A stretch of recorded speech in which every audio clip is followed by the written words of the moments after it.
Welcome back to my channel. My name's Allie, we live off grid, and today we're working on the garden.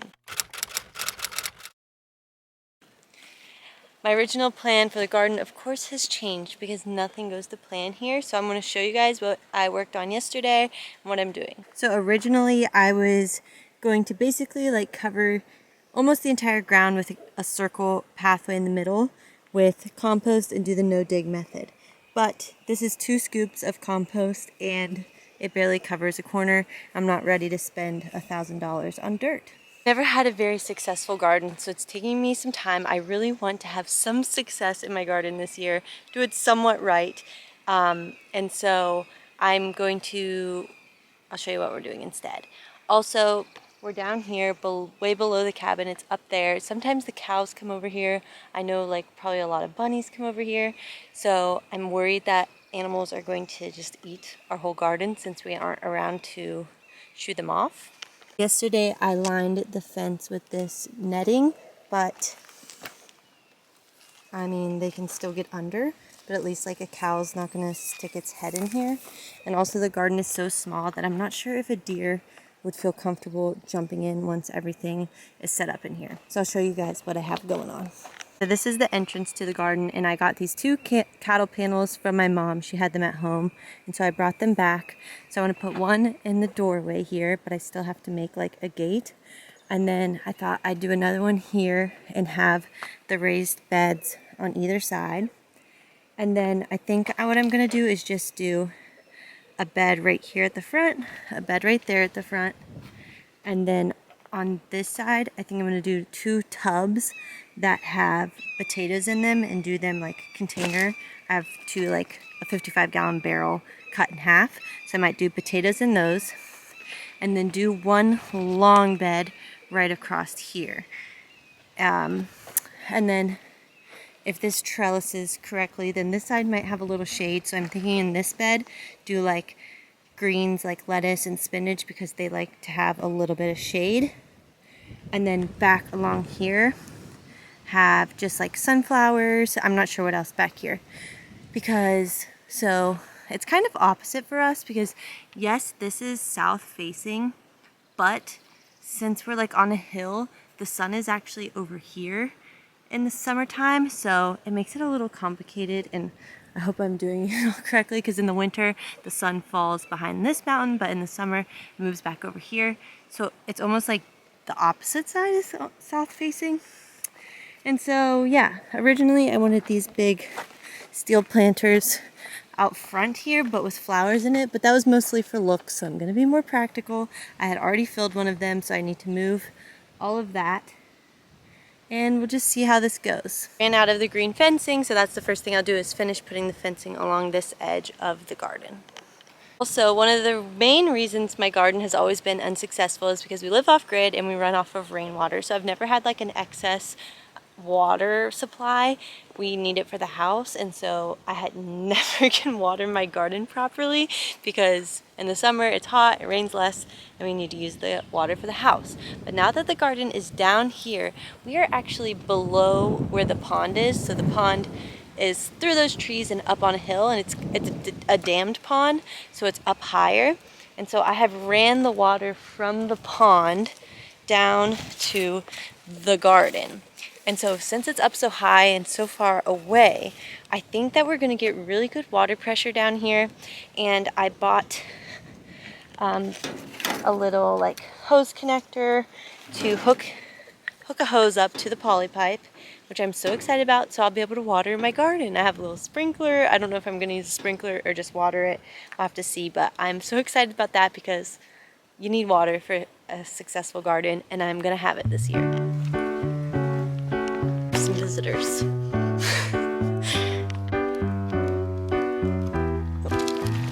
What are you doing?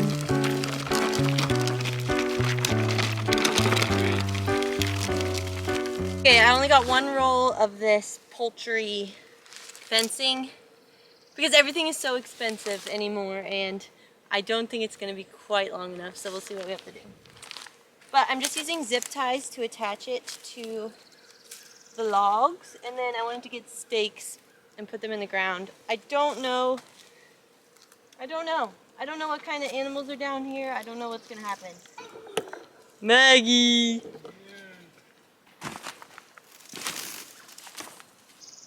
Oh, it's gonna be a little bit short! Alright.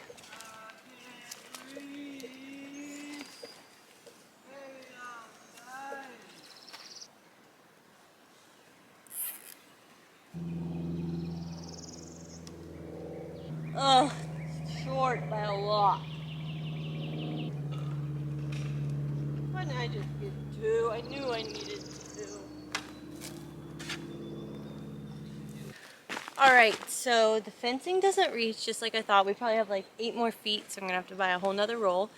I should have just bought it yesterday, but I didn't. One other thing I'm concerned about is that we bought this compost from a local nursery, but I hope that it's good. I'm worried that it's not because it had a lot of rubbish in it, like cow ear tags and like plastic and stuff. So I might ask around to see if there's somewhere that someone recommends getting different compost because I wasn't too impressed with this stuff. But I will go ahead and fill these raised beds now, I guess. I'm going to put cardboard at the bottom of the bed to prevent weeds, and then I might put some big logs, some dead logs in it, and then I will fill the top with compost. So like I said, I was originally going to do the no dig method where you just put down the cardboard and compost. But now I'm using some of my raised beds that I have, and so I'm worried. I don't know if the compost like compacts. A problem we had last year was we didn't use the right soil in our raised beds, so the soil like compacted and it, like onions and things couldn't really grow because it was hard for them to push on the soil. So I'm gonna have to research that a little more. I might get like just some like topsoil and mix it in with the compost. I don't know what I'm doing. If you have any recommendations, let me know.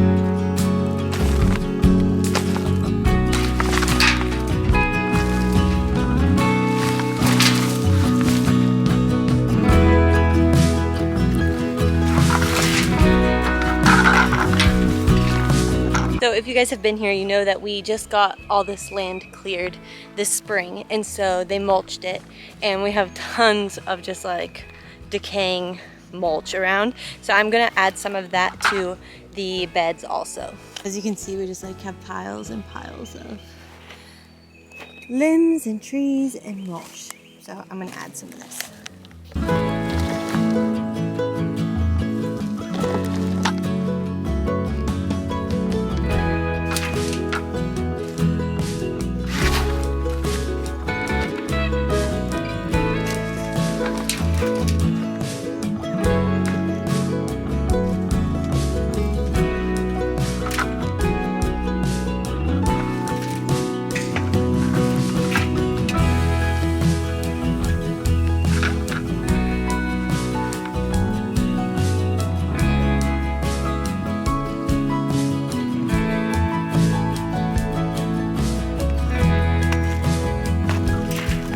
This is why you put dead logs at the bottom of your beds. Big, fat, juicy work. Alright, there's 2 beds done. I gotta get the T-posts in for these cattle panels. Then I want to get the potato buckets over here. And I found that mulch, Dylan put some in piles. I think that'll be really good as the first layer in even my big beds. So we're gonna do that too, but I'm gonna go spend some time with the boys at the creek for a little bit, and then we'll be back at it. Frog. You the frog, Ronnie? And a water spider. All right, I'm back. It is now the afternoon. It's probably like 4 o'clock, which is nice because it is so hot today. It's like 80 degrees in Kentucky. And so there's a couple more things I would love to accomplish today. We'll see how much we get done, but I want to drive in the T-posts for the cattle panel and attach those. I want to set up our potato buckets, at least get them over here. I need to make sure the soil that I put in the buckets for the potatoes is the right kind of soil because I don't want to mess that up. And I really want to get the water hookup going. So right now, what I have for the water is, it's actually what we used to have hooked up to the ram pump. If you've been here long, you may have seen us try to use the ram pump before. We've never had great success with the ram pump, which is takes no electric, but just the fall of the water shoots it back up the hill. So we used to use that to try to get water up to the house, but now the rainwater is completely enough. So anyways, we already have a hose ran. In the pond, we have a big PVC pipe that has holes in it, and then we have mesh screen around it so nothing can get in, and it's weighted down underwater. So that's sitting in the pond, and then we have the 1-inch poly pipe running down out of that, and it used to run to the creek, but now I ran it all the way to the garden so that we can use the pond water to water the garden. So we have the poly pipe ran. That is all good. All I really need to do is hook up a hose spigot for the hose, from the poly pipe to the hose. So I wasn't sure how I was going to do this, but at Lowe's yesterday I found this. So this side will go to the poly pipe with a clamp, and then this is just like a little hose spigot, a 3/4 inch plug. So this will screw into there, and then we can screw on the hose. So hopefully it all works that easily. Originally, I was going to put one of the big on-off valves on this hose here, but I can't find where I put it. So I'm just going to go ahead and take the corner, put it in there, make sure your clamp is on first, and then let's do this. Take some woman power to get it in there. All right, and then I'm just going to move the clamp up and then tighten it down. This is just a nut driver. This is sacred in our house. Can never find the nut driver. All right, so that's on there tight. It's so nice out here now that the sun is behind the trees. Okay, now I'm going to take my little spigot and I'm going to take this thread seal tape. I'm going to take the thread seal tape and I'm going to put it on in the reverse how the threading goes. So that is the question.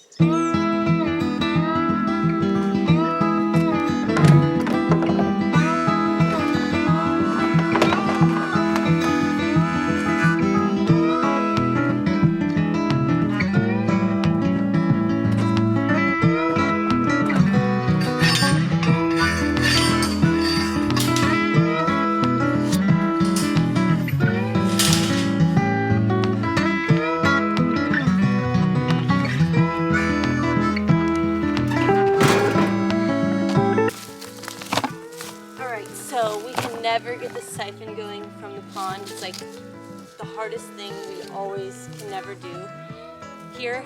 But we've learned that if we hook up the shop vac, it's worked one time. So hopefully it works again. But that doesn't mean it will work again. But we'll see.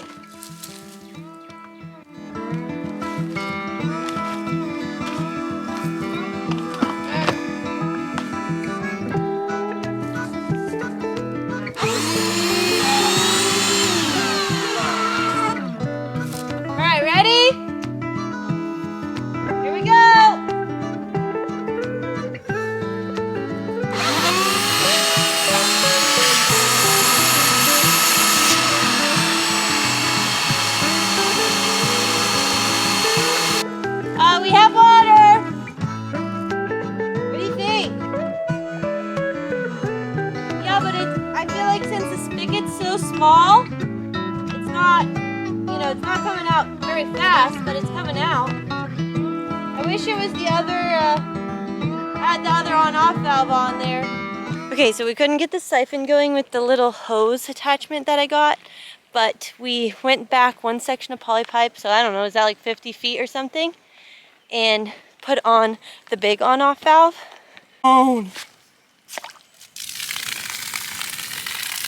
So, but we're hoping that it actually keeps its siphon, which I'm not sure. And for today, we got water to the garden, got a lot accomplished. We're just gonna have a little fire on the patio here now. Yeah, and I wanted to show you guys the sponsor of today's video. So this is the Prepared for Survival torch. Okay, so this is a flint and it comes with a rope on it so that you always like have something to catch. I've never used the flint before, so this will be a perfect example of how easy it is to use. So this is perfect to have in survival situations, in your emergency kit, you know. If you ever need a lighter, this is gonna work for you. Just read the directions, seems pretty simple, so I'm gonna get my fire ready, and it basically works as a lighter, so I'll show you. It's nice because it has the rope, so you don't have to like aim the spark. It's just gonna go directly onto the rope and it's gonna work as a lighter. So let's try this out, Mr. Roan. All right, I'm gonna get my fire ready here. I'm gonna use some lint from the dryer because that'll make it go real quick. And then I'm gonna put some of these old coals around. Some cardboard, of course. My bundle of sticks, nice and dry up there. Then I got a little bit bigger sticks. Then I got a little bit bigger sticks. We'll see how that goes. Okay, so the directions say you pull out a little bit of rope and you fray it with the serrated, not serrated, but kind of serrated part of this tool. So we're fraying it out a little bit. All right, so I got it super frayed. And now here we go.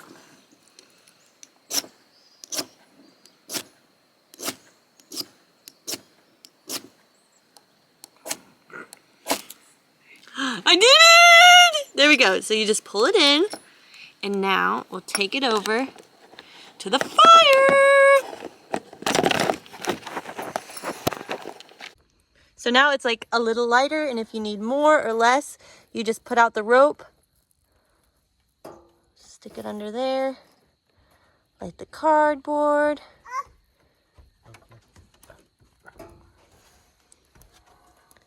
And then to put the fire out, you just pull it in, and that's it. So I just used up that little bit of rope, but there's so much rope on it.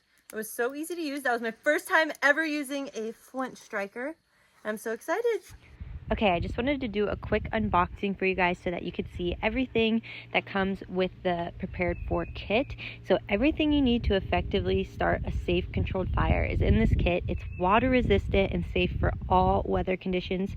The rope is 36 inches long and it's wax infused hemp fire starter rope. I love this product. It's really high quality. You know it's going to last and it's going to work every time. This is great for camping, hiking, hunting. We're definitely going to keep this on hand. You can shop Prepared For X in the link in the description below or go to preparedforx.com.